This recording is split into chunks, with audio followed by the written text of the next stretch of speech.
concerning Jesus Christ over 700 years before his birth.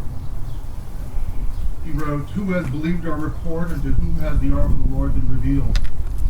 For he shall grow up before him as a tender plant, and as a root out of dry ground. He has no form or comeliness, and when we see him, there is no beauty that we should desire him. He is despised and rejected by men, a man of sorrows and acquainted with grief. And we hid, as it were, our faces from him. He was despised, and we did not esteem him.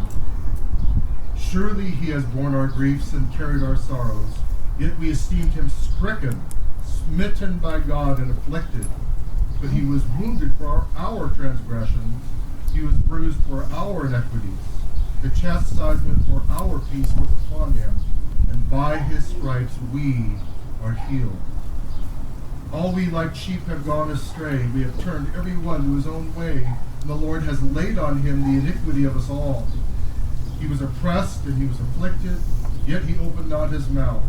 He was led as a lamb to the slaughter, and as a sheep before its shearers is silent, so he opened not his mouth. He was taken from prison and from judgment, and who will declare his generation? For he was cut off from the land of the living. For the transgressions of my people he was stricken. And they made his grave with the wicked, but with the rich at his death, because he had done no violence, nor was any deceit in his mouth. Yet it pleased the Lord to bruise him. He has put him to grief. When you make his soul an offering for sin, he shall see his seed, he shall prolong his days, and the pleasure of the Lord shall prosper in his hand. He shall see the labor of his soul and be satisfied. By his knowledge my righteous servant shall justify many, for he shall bear their iniquities.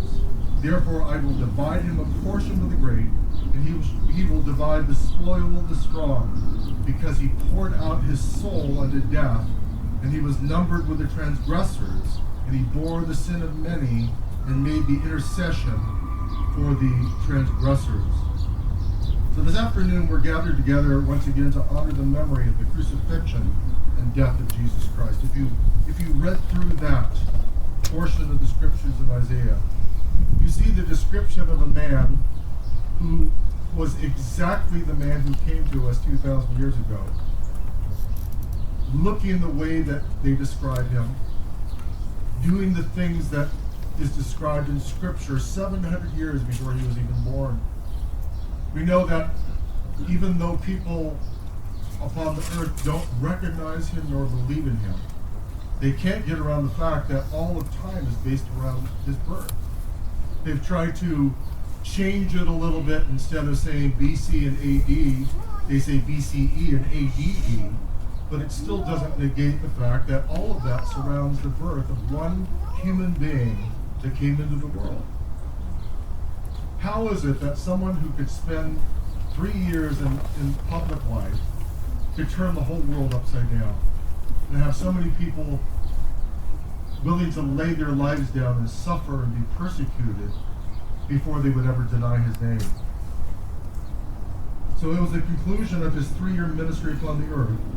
In essence, his sufferings and crucifixion were God's antidote for the sin condition of mankind. As we saw in verse 10, it says, "It pleased the Lord to bruise him."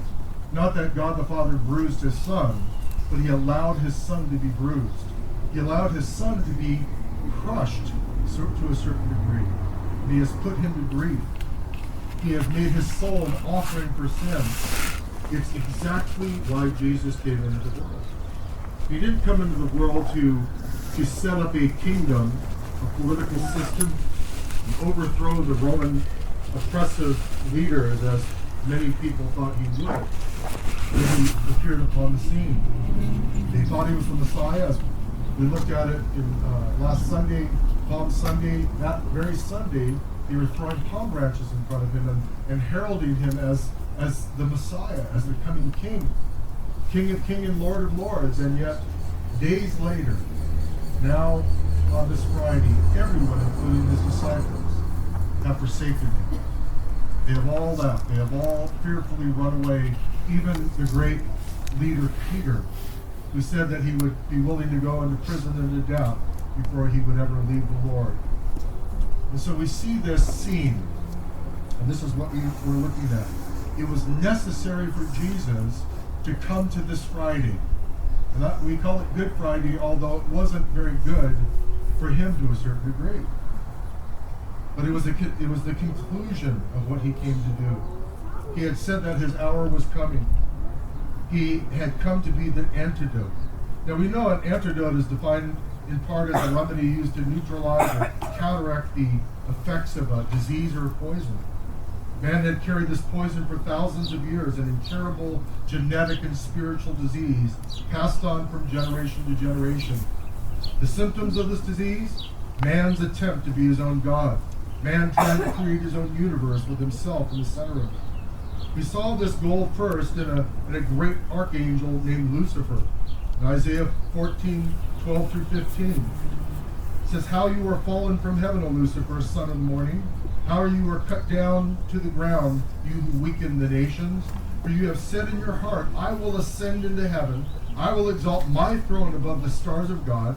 I will also sit on the mount of the congregation on the furthest sides, or the farthest sides of the north. I will ascend above the heights of the clouds. I will be like the Most High. Yet you shall be brought down to Sheol, the lowest depths of the pit." So it was Lucifer who appeared to Eve as a serpent in the Garden of Eden. Genesis 3:1. It says, "The serpent was more cunning than any beast of the field which the Lord God had made.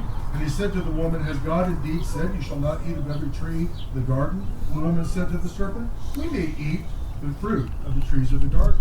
But of the fruit of the tree which is in the middle of the garden, God has said, He has commanded us, Ye shall not eat it, nor shall you even touch it, lest you die. Then the serpent said to the woman, You will not surely die. For God knows that in the day you eat of it, your eyes will be opened, and you will be like God, knowing good and evil." So this was the contradiction. God had said, if you eat of this fruit, he didn't say if you touch it, but he said, if you eat of this fruit, you shall surely die. And he commanded them to abstain from eating it. But Satan comes along in the form of a serpent and contradicts God. And he suggests in what he says that God knows in the day that you eat it, your eyes will be opened and you will be like God. In other words, he is afraid that you're going to be equal to him. So Eve ate of the fruit in disobedience, and Adam, her husband, followed, eating also. Later, God had given them an opportunity to tell him what they did so that they might turn from the sin, but they were already on their way away from God. And this essentially plunged mankind into sin, which is separation from God. And the result, look around you today, in the society, on the freeway, in the news. Everywhere you look, you see the evidence of a world ruled by men, ruled by man. And as he continues to be led himself by the suggestions of that invisible same spirit, now called Satan. But God had a plan to bring mankind back into a relationship with himself, and also to eradicate the works of the devil. In Genesis 3:15, God said to the serpent, who was Satan, I will put enmity between you and the woman, between your seed and her seed. He will bruise your head, and you shall bruise his heel. Now the word bruise in the Hebrew literally means to crush. God was going to crush Satan and his works by way of the seed of a particular woman whom we know now as Mary. But Satan would also crush the heel of the seed of the woman. Therefore God sent his Son into the world that the world through him might be saved, the world through him might be cleansed from sin and the penalty of sin, and ultimately to return to a loving relationship with God, which was God's original purpose and plan for God's creation. In John 3:16-21,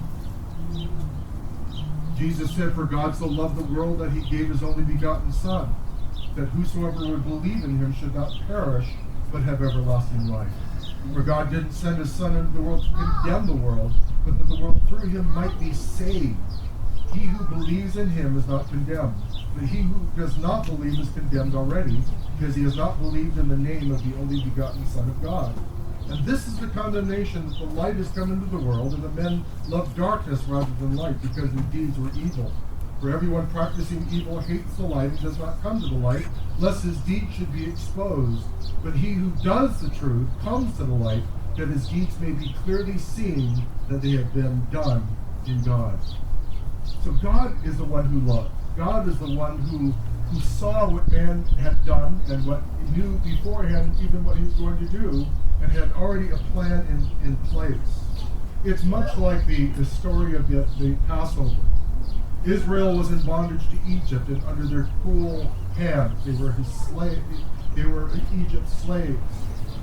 And the way that God delivered his people Israel out of the hands of the Egyptians was he commanded them to go and take a lamb, the choicest and most beautiful and spotless lamb they had, and to slay it and take the blood from the offering and put it upon the doorposts of the dwelling place where they lived. And then if they did that, when the angel of death that God commanded to pass over the land of Egypt to kill all the firstborn of every household came over the land, those who were in the house were protected because they had been covered and protected by the blood of that lamb. And this showed us that this very same thing would happen and occur when Jesus came. Jesus came to be that lamb of sacrifice. That through him and through his blood and the commandment to believe upon the Son of God, we are made safe in him. We are hidden within him. And the doorposts of our lives have been marked with that very same precious blood of the Lamb.